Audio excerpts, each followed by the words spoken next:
नमस्कार विद्यार्थी मित्रांनो, आपण reserve for doubtful debts he adjustment पाहणार आहोत. कस्टमर्सकडून आपल्या व्यवसायाला पैसे मिळतील किंवा नाही या संदर्भात जर व्यवसायाला डाऊट असेल तर त्याला आपण डाउटफुल डेब्ट्स म्हणतो. तर आपल्याला काय करायचं आहे की जे डाउटफुल डेब्ट्स आहेत त्यासाठी प्रोव्हिजन करून ठेवायचं आहे. हे प्रोव्हिजन करायचं आहे म्हणजे नेमकं काय करायचं आहे, करंट इयरच्या प्रॉफिट अगेन्स्ट आपल्याला हे प्रोव्हिजन करायचे आहे. आता पहा, प्रॉब्लेममध्ये आपल्याला बॅड डेब्ट्स ही ॲडजस्टमेंट पण देतील आणि RDD ही पण ॲडजस्टमेंट देतील. RDDची ॲडजस्टमेंट देत असताना ते पर्सेंटेज फॉर्ममध्ये देत असतात. त्यामुळे नेहमी लक्षात ठेवा, पहिली ॲडजस्टमेंट बॅड डेब्ट्सची करण्यात यावी आणि नंतरच RDDची ॲडजस्टमेंट करण्यात यावी. आता RDDचा अर्थ मी तुम्हाला सांगितलेला आहे. कन्झर्वेटिझम या कॉन्सेप्टनुसार आपल्याला हे प्रोव्हिजन करायचंच आहे. एक्सपेक्टेड एक्सपेन्सेस अँड लॉसेस जे काय भविष्यात होणार आहे त्यासाठी तरतूद करूनच ठेवायचे. त्यासाठी आपण ही ॲडजस्टमेंट पाहत आहोत. RDD जर ट्रायल बॅलन्समध्ये दिलेले असेल तर ओल्ड RDD होते आणि ॲडजस्टमेंटमध्ये दिलेले असेल तर न्यू RDD होते. आपण ॲडजस्टमेंटमधील RDD संदर्भात बोलणार आहोत.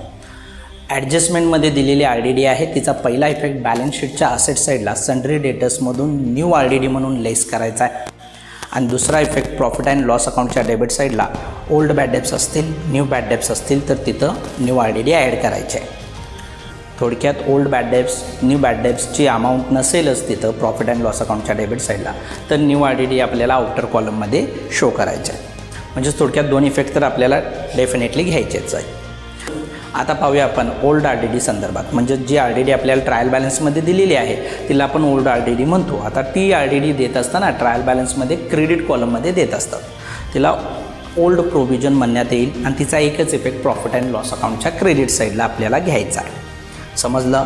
ट्रायल बॅलन्सच्या मध्ये दिलेली जी RDD आहे तिचा एकच इफेक्ट प्रॉफिट अँड लॉस अकाउंटच्या क्रेडिट साईडला, अँड ॲडजस्टमेंटमध्ये दिलेली RDD आहे ती न्यू RDD आहे, तिचे दोन इफेक्ट घ्यायचेच आहेत.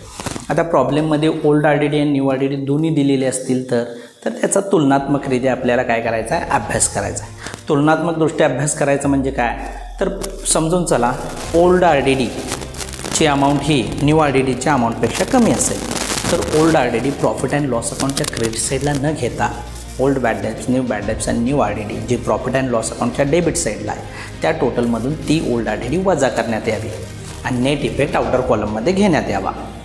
आता पहा, ओल्ड RDDची अमाऊंट जास्त असेल तर प्रॉफिट अँड लॉस अकाउंटच्या डेबिट साईडला असणारे old bad debts, new bad debts आणि न्यू RDD या प्रॉफिट अँड लॉस अकाउंटच्या डेबिट साईडला न शो करता त्या प्रॉफिट अँड लॉस अकाउंटच्या क्रेडिट साईडला ओल्ड RDD मधून काय करण्यात यावे,